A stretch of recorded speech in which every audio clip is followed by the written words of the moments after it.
गाड़ी अच्छी चीज है उसी दिन तक जिस दिन तक गाड़ी को मैं चला रहा हूं। देह का महत्व तो बस उस सीमा तक है जिस सीमा तक देह आपको आपकी मंजिल की ओर ले जा रही है।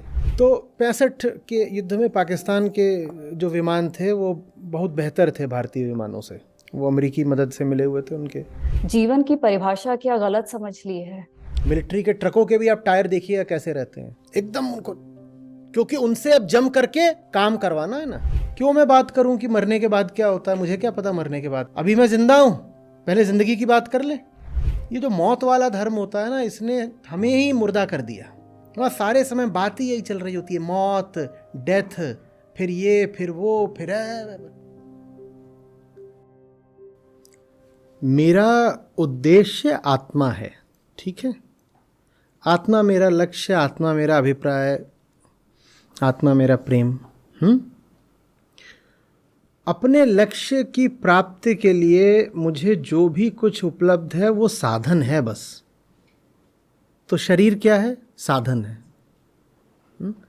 जिस सीमा तक शरीर मेरे प्रेम में सहायक होता है उस सीमा तक शरीर को भी सम्मान भी मिलेगा, ध्यान भी मिलेगा, लेकिन साधन की तरह ही मिलेगा,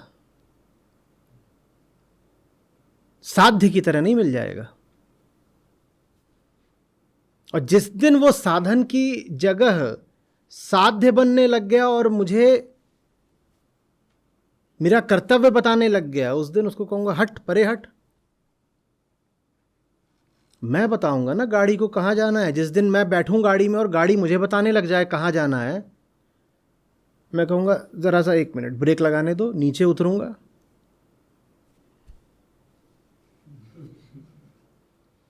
गाड़ी अच्छी चीज है उसी दिन तक जिस दिन तक गाड़ी को मैं चला रहा हूं। मैं गाड़ी का ख्याल भी रखूंगा, सर्विसिंग भी कराऊंगा, पॉलिश कराऊंगा, उसमें ईंधन डालूंगा और जो भी चीजें सब करूंगा उसकी गाड़ी की। गाड़ी बहुत अच्छी चीज है, पर गाड़ी अगर ऐसी हो गई कि गाड़ी मेरे बिस्तर पर पार्क्ड है और मैं गैराज में पार्क्ड हूं, और सुबह सुबह गाड़ी मुझे बता रही आओ चलो बैठो, तुम्हें एक जगह छोड़ेंगे। मैं पूछ रहा हूं कहां देवी, बता दीजिए। तो गाड़ी कह रही गुस्ताख मुंह बहुत चलाता है, जिधर को हम बताएं बस उधर को चलो, और ले जा रही है ले जा रही है। अचानक मूड स्विंग हो गया, देह का तो यही है मूड स्विंग। अचानक रास्ते में गाड़ी का मूड स्विंग हो गया और ऐसे घूम गई और वो भी कहीं और ले जा रही है। तो ऐसी गाड़ी से तो फिर पैदल चलना भला। मतलब समझ रहे हैं? देह का महत्व तो बस उस सीमा तक है जिस सीमा तक देह आपको आपकी मंजिल की ओर ले जा रही है। अपने आप में देह कुछ नहीं है, अपने आप में देह मिट्टी है। अपने आप में देह की क्या अहमियत है बताइए जरा। साथ ही साथ हम ये भी कह रहे हैं, अगर आपको अपने लक्ष्य तक, अपने गंतव्य, अपनी मंजिल, अपने प्रेम तक जाने के लिए किसी साधन की ज़रूरत हो और आप उसको ख्याल ना रखें तो भी आप अपराधी हो गए। मुझे सुबह सुबह कहीं जाना है और मैंने गाड़ी में न तो हवा देखी, न कूलेंट देखा, न उसमें तेल देखा, कुछ नहीं देखा गाड़ी का। बस मैं कह रहा हूँ मैं तो जाऊँगा। तो गाड़ी थोड़ी देर में क्या करेगी? तो अपराधी हो गया ना मैं। अपराधी इसलिए नहीं होगा कि गाड़ी खराब हो गई, अपराधी ये नहीं होगा कि बेचारी गाड़ी खराब हो गई, अपराधी इसलिए हो गया कि अब मंजिल नहीं मिलेगी।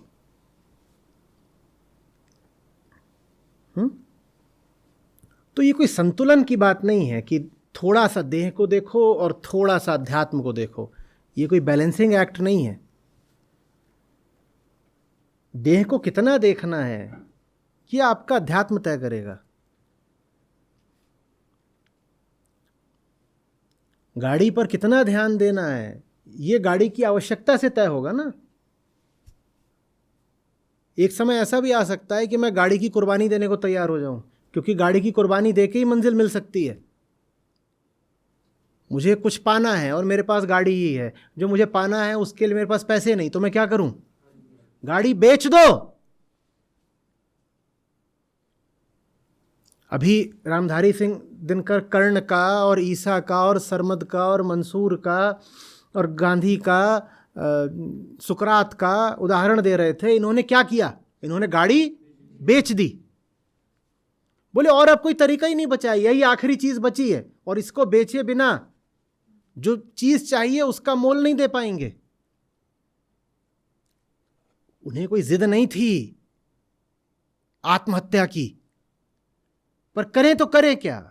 जो चाहिए वो चाहिए ही है, और जो चाहिए वो बिना कीमत दिए मिलता नहीं। और मेरे पास अब एक ही चीज बची है, ये गाड़ी, ये आखिरी चीज बची है, तो क्या करूंगा? गाड़ी बेच दी। गाड़ी बेच दी। इसका ये नहीं मतलब है कि बिना बात की गाड़ी बेचते फिर रहे हो, तो समझने की, विवेक की बात है। गाड़ी जब तक साथ दे दे दे दे बहुत अच्छी बात है, लेकिन अंत में गाड़ी ही कहीं बाधा ना बन जाए। मैंने फिल्म देखी थी, अब कौन सी थी याद नहीं, उसमें नसीरुद्दीन शाह का किरदार था। तो उसके पास ट्रक होता है और लोग होते हैं गलत किस्म के, उन्होंने कहीं छुपी हुई जगह पे बारूद का बड़ा एक ढेर बना रखा होता है, और उस बारूद के ढेर से वो जगह जगह अपना हिंसक काम करना चाहते हैं। तो ऐसे लोगों को तलाशते हुए, उनका पीछा करते हुए ये जो चरित्र है ये उनकी गुप्त जगह तक पहुंच जाता है, जहां आगे उनका वो छुपा हुआ गोदाम है जिसमें बारूद है बहुत सारा। अभी वहाँ पहुँच तो जाता है, पर वो सारे के सारे इस पर टूट पड़ते हैं। इस व्यक्ति के पास फ़ोन वगैरह कुछ नहीं है, ये अकेले ही आ गया था खोजता हुआ। कोई तरीका नहीं है कि ये बाकी दुनिया को सूचित कर दे कि यहाँ पर है, जीपीएस जैसी कोई सुविधा नहीं कि यहाँ पर बारूद का गोदाम है, मैंने आपको बता दिया। सिर्फ यही व्यक्ति है जो जानता है कि सामने बारूद, इसे ये भी पता है कि उस बारूद का तुरंत ही अब इस्तेमाल होने वाला है जगह जगह पे, न जाने कितने लोगों को मारने में। वो ये भी जानता है कि अगर अब उसने 1 मिनट की भी देर की तो ये अकेला आदमी है, ट्रक चला रहा है, ये बाकी सब लोग आके क्या करेंगे? इसको या तो मार देंगे या इस पे चढ़ बैठेंगे, इसका ट्रक छीन लेंगे, ये सब कर ही देंगे। ये अच्छे से जानता है। तो उसके पास फिर एक ही उपाय बचता है। क्या उपाय बचता है? जो ट्रक उसकी यात्रा में इतना सहायक हुआ था कि उसको वहां तक ले आया, वो अंततः उसी ट्रक को लेके जाता है और गोदाम में घुस जाता है। नहीं तो फिर ट्रक का उपयोग क्या हुआ? आप कहो ट्रक बहुत अच्छी चीज थी, वो आपको गोदाम के सामने तक ले आया, तो उससे क्या मिल गया? अब जब यहां तक ले आए हो तो आखिरी कीमत भी चुका ही देते हैं। कोई और तरीका नहीं है ना। तो ये बात थोड़ी सूक्ष्म है, समझिएगा। ना तो हम ये कह रहे हैं कि ट्रक को लात मार दो, ना हम ये कह रहे हैं कि अभी यात्रा शुरू भी नहीं हुई और ट्रक में आग लगा दी। क्यों? क्योंकि वो फिल्म थी, उसमें उसने ट्रक में आखिरकार आग लगा दी थी ना। ना हम ये कह रहे हैं कि खरीद के लाए बारूद ट्रक में डाला और आग लगा दी, देखो उसका ट्रक भी बारूद से चला था, हमने भी चला दिया। अरे भाई, पूरा इस्तेमाल करना है इस गाड़ी का। लेकिन एक वो बिंदु जरूर आता है जब जीवन आपसे यक्ष प्रश्न करता है,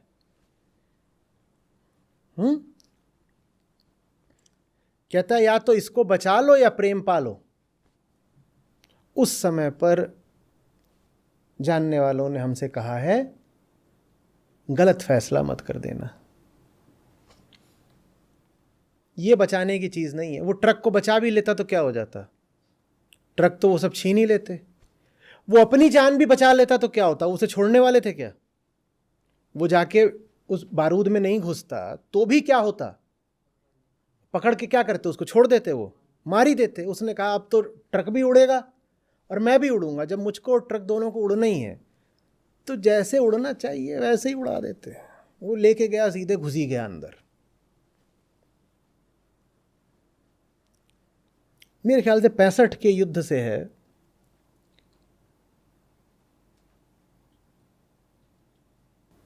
कोई थी, देखिएगा।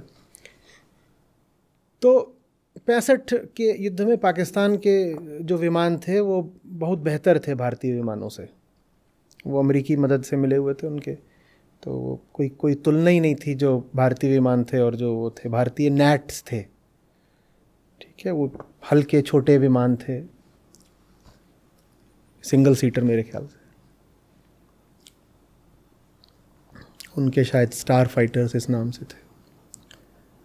तो वो एक विमान था, वो उनका मिशन था, भेजा गया था कि, और भारतीय वायुसेना उसमें शुरू में थोड़ा हल्की पड़ रही थी। अगर आप 65 के युद्ध देखेंगे तो उसमें ये सब है कि जो नंबर ऑफ किल्स होती हैं, किसके कितने विमान गिरे, तो आईएएफ के भी बहुत विमान गिरे थे उसमें। 71 में बात पलट गई थी, पर 65 में तस्वीर थोड़ी अलग थी। तो ये वहाँ जा रहे हैं, उनको पता है कि हमारी जो जो जो टेक्नोलॉजी है वो उतनी बढ़िया नहीं है, पाकिस्तान को अमेरिकी टेक्नोलॉजी है। तो एक पायलट ने अपना प्लेन ही सीधे उस रिफाइनरी में ही डाल दिया। बॉम्बिंग नहीं हो पा रही है, बॉम्बिंग का मिशन था कि वहाँ से ही जो ईंधन की सप्लाई थी पूरी सेना को वो रोकनी थी, या क्या था देख लीजिएगा, हो सकता है मेरे फैक्ट्स ऊपर नीचे हो रहे हो। तो मिशन तो ये था कि उसको उड़ा दो। बोले कैसे उड़ा दें, वो पाकिस्तानियों को ही पता था, तो उन्होंने अपनी एयर डिफेंस एकदम टाइट कर रखी थी, और उस क्षेत्र में एयर सुपीरियोरिटी, उनके अपने फाइटर्स वहाँ। बोले अब समय ही नहीं है, इनसे कौन लड़ेगा, क्या करेगा। उसने ले जाके अपना सीधे उसी में डाल दिया। लो, यही तरीका है।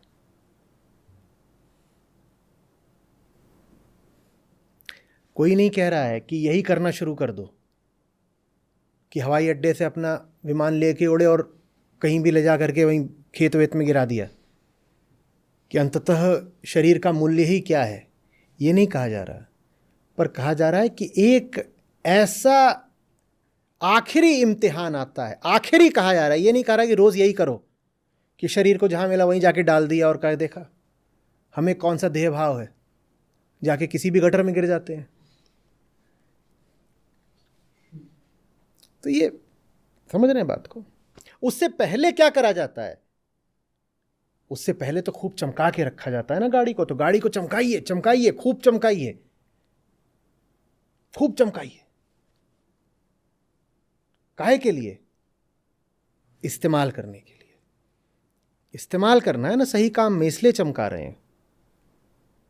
खूब ख्याल रख रहे हैं शरीर का, किस लिए? क्योंकि इससे रगड़ कर मेहनत करवानी है भाई। शरीर तो तगड़ा होना ही चाहिए, नहीं तो मेहनत कैसे करेगा? खूब मेहनत करनी है।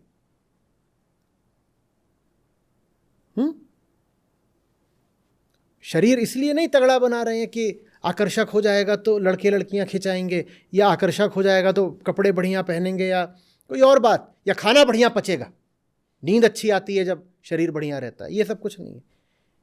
शरीर वैसे ही चमका रहे हैं जैसे गाड़ी का ख्याल रखा जाता है। गाड़ी बढ़िया रहेगी तो अच्छी चलने की बात नहीं है, मंजिल तक जाना है, गाड़ी बढ़िया रखनी पड़ेगी। आप कभी जाइए वहाँ पे, वायुसेना के विमान देखिए कैसे रहते हैं, एकदम चमकते हुए। आप उनके टायर्स देखिए कैसे रहते हैं, जैसे भी एकदम नए हों। मिलिट्री के ट्रकों के भी आप टायर देखिएगा कैसे रहते हैं, एकदम उनको, क्योंकि उनसे अब जम करके काम करवाना है ना, इसी तरह से जम के काम कराना है। तो इसीलिए इसको खूब मरम्मत इसको दे के रखो, वर्जिश करके रखो। मजबूत नहीं रहेगा तो काम कैसे करेगा?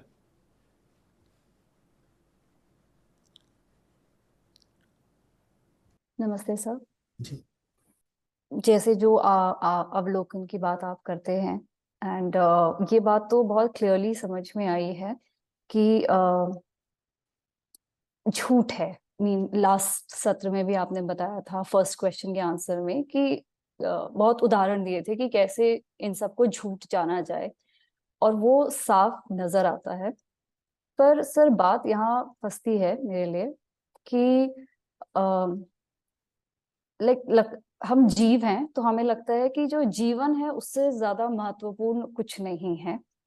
जीवित रहना, जीवित होना, और जीवन को अगर ट्रांसलेट करें तो फिलहाल it seems like body and mind is जीवन, और वो हमें प्रकृति से ही मिल रहा है। तो सर, जो ये परायापन देखने वाली बात होती है, ये इसका तो जैसे एक ग्लिम्स भी आज तक मुझे दिखा नहीं है। परायापन तो दिख ही नहीं पाता है। एंड अल्टीमेटली अगर परायापन नहीं देख पा रहे हैं तो फिर मीनिंग अवलोकन is not resulting into something. तो यहाँ पे बात फंस रही है सर। मतलब मुक्ति या सुंदर जीवन भी जीवन के बाद ही प्रतीत होता है, तो जीवन की परिभाषा क्या गलत समझ ली है? देह होने से देह नहीं हो जाती, देह के साथ जुड़ने से देह होती है आपके लिए। देह के साथ जुड़ने से, जब देह से ही जुड़े रहो, देह के ही आदेश लेते रहो, तब देह होती है। देह आपके पीछे चल रही है, आपके आदेश ले रही है, तो उसको देह भाव नहीं कहते। अभी आप बैठी हुई हैं, आपकी देह है, क्या आपको अपनी टांगों का, घुटनों का, अंगूठों का कुछ ख्याल है? नहीं है। आपकी आंखें हैं और कान हैं जो इस वक्त सक्रिय हैं। आंखें स्क्रीन की ओर देख रही हैं और कानों में कुछ लगा हुआ है, आप सुन रही हैं। आपने कानों को अनुमति क्यों नहीं दे दी है? आप उतार दीजिए कानों से, बोलिए जो सुनना हो सुनो। आंखों को आपने क्यों नहीं छूट दे दी है, जहां जाना है जाओ? आंखें आपके पीछे पीछे चल रही हैं ना। मान लीजिए अभी आप ध्यान पूरी तरह छोड़ दें, अभी आपका मुझ पर कुछ ध्यान है, मान लीजिए वो ध्यान पूरी तरह भंग हो जाए, ये आंखें क्या तब भी स्क्रीन को ही देखती रहेंगी? तो आप हटी तो आंखें हट गई ना। तो माने अभी भी स्क्रीन पर आंखें इसलिए हैं क्योंकि स्क्रीन पर पहले आप हैं, आप पहले हैं, आंख पीछे है। आप हट जाए तो आंख भी स्क्रीन पर नहीं लगेगी। इसी तरीके से कुछ आवाज़ें और भी होंगी, आपने शायद उन्हीं आवाज़ों को हटाने के लिए कान पर ही लगाया है।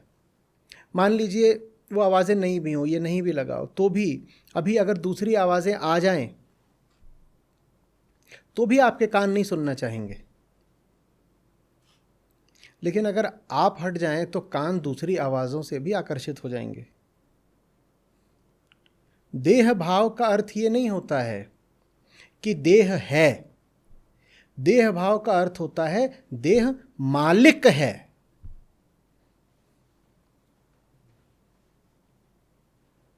देह के होने भर से देह भाव नहीं आ जाता।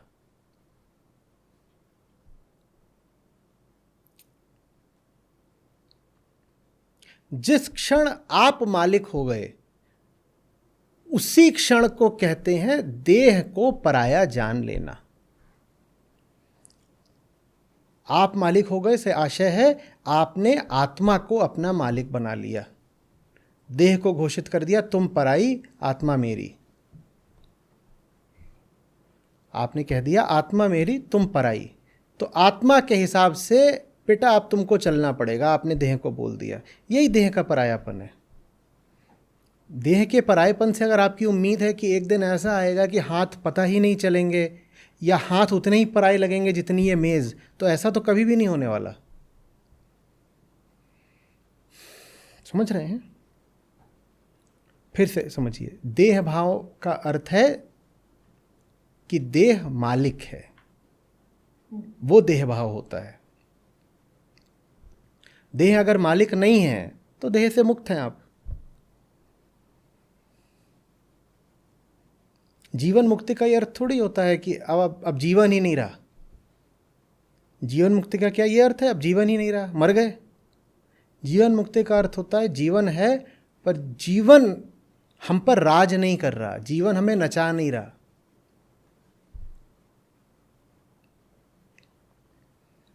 एक वो पोस्टर आप लोग लेकर, खेल तो चलता ही रहेगा, सवाल ये है कि तुम जीवन से खेल रहे हो या जीवन तुमसे खेल रहा है।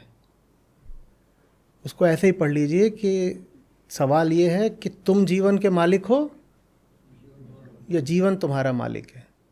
जब आप जीवन के मालिक हो गए तो वो जीवन मुक्ति है। जीवन समाप्त नहीं हो गया है, लेकिन जीवन अब आप पर चढ़ा नहीं बैठा, इसी को जीवन मुक्ति बोलते हैं।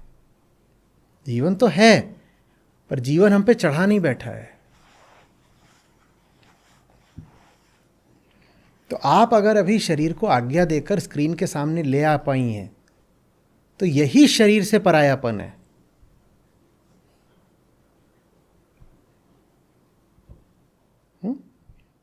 आप माने चेतना, चेतना ने जाना और शरीर ने अनुकरण किया, यही शरीर से परायापन है। और शरीर के आदेशों की चेतना अनुयायी हो गई, ये शरीर धर्म है या देह धर्म है या देह भाव है।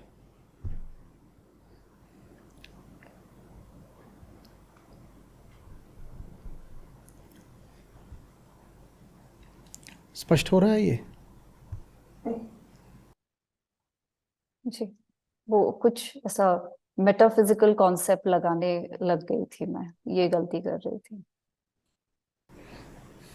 मुक्ति बहुत, देखिए पूरे अध्यात्म से ना मेटाफिजिक्स एकदम हटा देनी चाहिए। सारी गड़बड़ इस मेटाफिजिक्स ने ही करी है। इसके कारण जो फिजिक्स है हम उसको भूल गए हैं। अब मेटाफिजिक्स में ना कोई साक्ष्य होते ना प्रमाण होते, कुछ भी ऐसी मेटाफिजिकल है मामला, उसका तो कुछ हो नहीं सकता।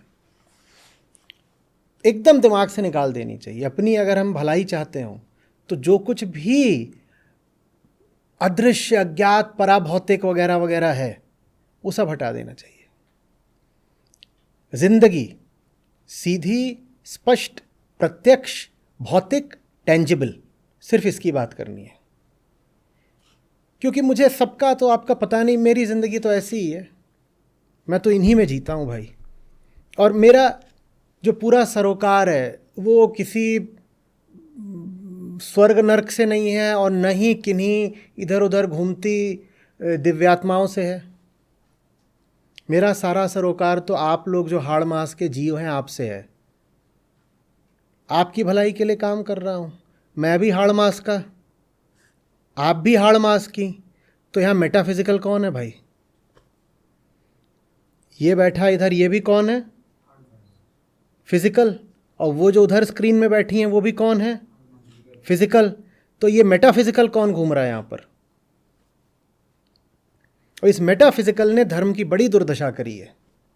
ये मेटाफिजिकल मां नहीं होता है इधर उधर उड़ती जीवात्मा।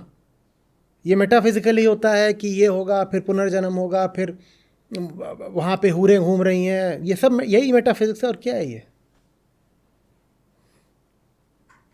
लेना एक न देना दो, बेकार का ख्याली पुलाव, कल्पना की कसरत, कुछ नहीं। हम एक बात बताइए, यहाँ सारी बातचीत इसलिए कर रहे हैं कि उधर किसी और मेटाफिजिकल वर्ल्ड में कहीं कोई गड़बड़ चल रही है। ये सारी बातचीत हम कर रहे हैं क्योंकि हमारा ये फिज़िकल वर्ल्ड, हमारे फिज़िकल सरोकार, इसमें कुछ ऊंच नीच है ना। तो धर्म का या अध्यात्म का मतलब ही होना चाहिए, हम जो हाड़ मास के पुतले हैं हमारी भलाई से। बाकी इधर उधर की बातें सब बेकार की, एकदम बंद करें। और धर्म कौन सा कितना सफल है, या आप सचमुच धार्मिक हैं कि नहीं, ये भी बस इसी बात से जांचा जाना चाहिए कि आपका जो आज भौतिक, मटीरियल, टेंजिबल जीवन है उसमें कितना आनंद है और संतोष है और प्रेम है। और नहीं कोई तरीका है। आपने पुण्य कितने किलो इकट्ठा कर लिया, मुझे क्या पता है कितना इकट्ठा कर लिया, क्या होगा क्या होगा। धर्म का उद्देश्य ये नहीं है कि उधर कहीं दूर किसी पारलौकिक जगत में कोई ईश्वर बैठा है और हमें उसको प्रसन्न करना है और बार बार हम उसकी तारीफ़ें कर रहे हैं, वाह तुम सा तो कोई है ही नहीं, क्या बात है क्या बात है। भाई मुझे कोई लेना देना नहीं, मैं अभी ज़िंदा हूँ और मैं अभी तकलीफ़ में हूँ, जो मेरी अभी तकलीफ़ हटा दे वही मेरे लिए धर्म है। ये ठीक है कि इसमें कोई आपत्ति, क्यों मैं बात करूं कि मरने के बाद क्या होता है, मुझे क्या पता मरने के बाद का, मुझे लेना देना भी नहीं होता होगा कुछ। अभी मैं ज़िंदा हूं, पहले ज़िंदगी की बात कर ले। ये जो मौत वाला धर्म होता है ना, इसने हमें ही मुर्दा कर दिया। वहाँ सारे समय बात ही यही चल रही होती है, मौत, डेथ, फिर ये फिर वो फिर और वो बहुत सस्ती बात होती है, क्योंकि कोई आकर के उसको फॉल्सिफाई तो कर ही नहीं सकता ना। मर करके कौन वापस आएगा बताने की, ये जो बाबा जी इन्होंने पूरा झूठ बोला था, इन्होंने पूरी किताब लिख दी कि मौत के बाद क्या होता है, वैसा कुछ हुआ नहीं, मैं आ रहा हूँ लौट के आया हूँ बताने के लिए, ऐसा होगा कभी? तो सबसे जो सुरक्षित सेफ तरीका है बकर मचाने का, वो यही है कि मौत के बाद क्या है वो सब लिख डालो, और कुछ भी बोल दो, कौन आएगा, कैसे प्रमाणित करोगे कि वो सब गलत है? कोई है तरीका? होगा भी तरीका तो हमें उससे कोई लेना देना नहीं है, क्योंकि मेरे सर में दर्द अभी हो रहा है, अभी जिंदा हूं, मेरी जिंदगी का इलाज कर दो, मौत वगैरह जब की बात तब देखी जाएगी। ये धर्म है। मौत और स्वर्ग और अगला जन्म और पिछला जन्म ये नहीं धर्म है। जिंदा लोगों की जिंदगी आज बेहतर करने का नाम धर्म है। किसी ईश्वर को खुश करने का नाम धर्म नहीं है। स्वयं आनंद में जाने का नाम धर्म है। धर्म के केंद्र में कोई पारलौकिक सत्ता नहीं बैठी है, धर्म के केंद्र में ये हाड़मास का जीव बैठा है। धर्म मेरे लिए है, मेरे लिए, और जो धर्म मेरे काम नहीं आ सकता अस्वीकार है, धिक्कार है, नहीं चाहिए। फिर से बोलो, धर्म के केंद्र में ये मिट्टी का पुतला बैठा है, ये दहक रहा है, ये बेचैन है, इसको शांति दो ना, इसको शांति मिली तो धर्म है। बाकी इधर उधर की फिजूल बातें बंद करो।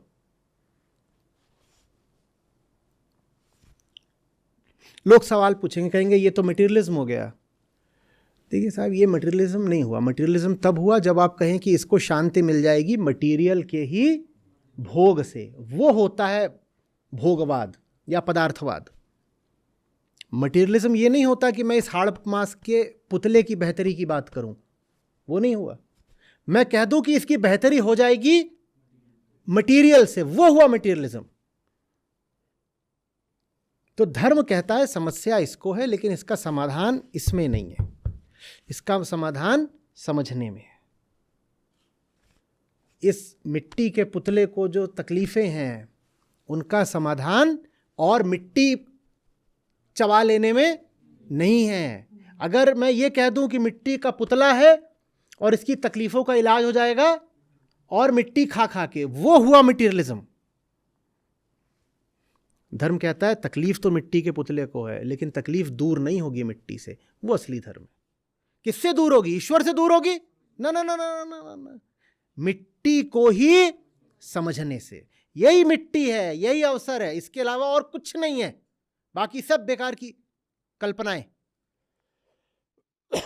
तकलीफ इस मिट्टी को है, और इस मिट्टी के अलावा और इस मिट्टी के अलावा कहीं कुछ नहीं है जानने देखने समझने को। इसी को देखूंगा समझूंगा, वही बोध का अवसर है, और इसको जानना समझना यही समाधि है, उसी में मुक्ति है।